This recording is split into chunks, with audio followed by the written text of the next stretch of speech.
Matapos makabuo ng 18 panalo at naging Philippines champion ng ating kababayan na si Dondon Sultan alias El Supremo ng Labason, Zamboanga del Norte, ay nabigyan ito ng pagkakataon para lumaban sa titulong Pan-Asia Welterweight Champion. Makakaharap niya dito mga boss ang knockout artist ng Russia na si Anton Solopov. Si Solopov ay may kartadang 12 panalo, walang bahid ng talo, at siyam dito ay tinapos via knockout. Ang Russian na ito mga boss ay hindi isang pipitsuging boksingero dahil dati itong kasali sa Asian Boxing Association Welterweight Champion. Hindi pa man nag-uumpisa ang laban ay parang nagdiwang na ang mga Russian boxing fans dahil sa taas ng kumpiyansa nito na saglit lang nilang madispatcha ang ating kababayang Pinoy. Lingid sa kanilang kaalaman, ang ating kababayang Pinoy pala ay isang malaking bangungot sa karera ng kanilang pambatong knockout artist. Ang kanilang bakbakan mga boss ay ginanap sa sariling baluarte ng Russian sa Sports Complex Energetic Surgot, Russia noong May 6, 2006. Ang ating kababayan na si Dondon Sultan mga boss ay may kartadang 14 na panalo, may 7 talo at 6 dito ay tinapos via knockout. Makikita na sa umpisa ng laban ay nagpakita ng husay ang Russian.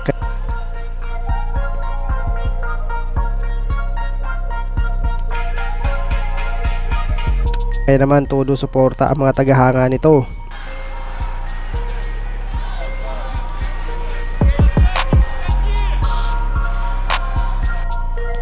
Nang makita ng tsansa ang ating kababayan na si Sultan, dito niya binuhusan ng kombinasyon, sinabon at binanlawan sa tindi ng kamao ng Pinoy ay hindi na nagawang makabangon pa ang undefeated na Russian at agad na tinigil ng referee ang laban.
Hanggang dito na lang muna ang ating video ngayon mga boss.